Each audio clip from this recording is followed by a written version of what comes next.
Yes, and hello guys, welcome back to my channel. Now I know I've not been really updating you guys or keeping you guys updated in regards with this, alright? Now Parliament has declined to prop Minister Gayton McKenzie over past racial slur tweet. Parliament has ruled that it cannot investigate Sports, Arts and Culture Minister Gayton McKenzie over resurfaced tweet from 2013 to 2017, in which he repeatedly used derogatory K-word, a racial slur deeply associated with apartheid-era oppression in South Africa. The decision hinges on the fact that McKenzie was not a member of Parliament at the time the comments were made. Right now, there's a lot of contradiction. So white people are not allowed to say it, but somehow colored people are allowed to say it. Okay? We do have a white, member of the parliament that once said it and he was fired, and it wasn't recent. It was, 10 years ago, but he was still fired by the DA. The DA made sure that they definitely do take action against him. But somehow colored people are allowed to insult black people. And Gayton McKenzie can be, black when it suits him. When he wants to be black, he can be black. Now, he has sort of like what he calls an apology. He has sort of like apologized and justified. I would say justify. He has justified. He has also said, he won't apologize for what he didn't do.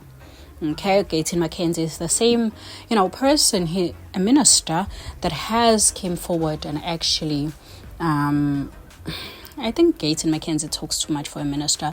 But anyway, he has came forward and actually confessed to raping women. He says in his own words, a lot of people don't understand. I'm just going to paraphrase. A lot of people don't understand that if you make a woman drunk and you sleep with them, that's rape. We used to do that. We used to make women drunk and then sleep with them. That's rape.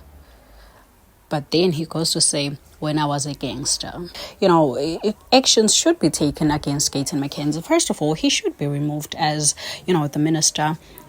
President Cyril Ramaphosa definitely has the power to remove him, wake up tomorrow and remove him as the minister, just like he did when that white man went to, the United States. He has that power to remove him, but he doesn't want to remove him because he's part of the GNU.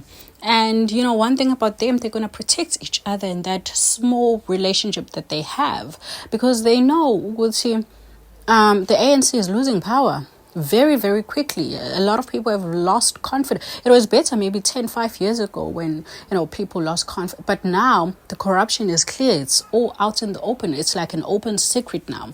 And they are making sure so they're keeping these relationships. And in keeping these relationships, unfortunately, they are going to compromise. And, part of, the compromising would be letting this, slide like it was nothing. Them insulting them or us, it was nothing. We can move past that. I mean, how can he be racist when he's this black, even though he's colored, but he's this black, he's dark like us. It's one of those things. Kenekunene has also defended, his friend. In the past tweets, he was like, this man, Gayton McKenzie, has never been, is not, and will never be a racist. His mother is a South African Sotho woman from Batu location in Mangaung, and his father is colored. I know him better than all of you.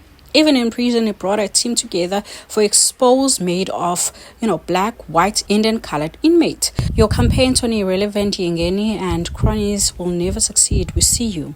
All right. So it's not a campaign. These are facts. He did tweet those things. Age Kumuntu Vukile and fabricated all these things. He did tweet these things. That's the thing. He has made it clear how he feels about black. Now, the question now obviously would be, how low is the ANC willing to go to keep these relationships, to keep the GNU working, to, keep favoring their friends?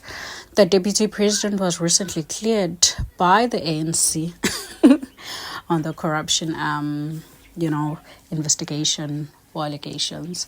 Now, obviously for them, I don't think it's about money anymore. It's about power. It's about power because as soon as they lose the government power, and they no longer can control the investigations, So I guess now it's about keeping power and making sure they don't really step on toes, because obviously people have now lost confidence in them. I am convinced. I am convinced that they're going to try as much as they can not to step on toes.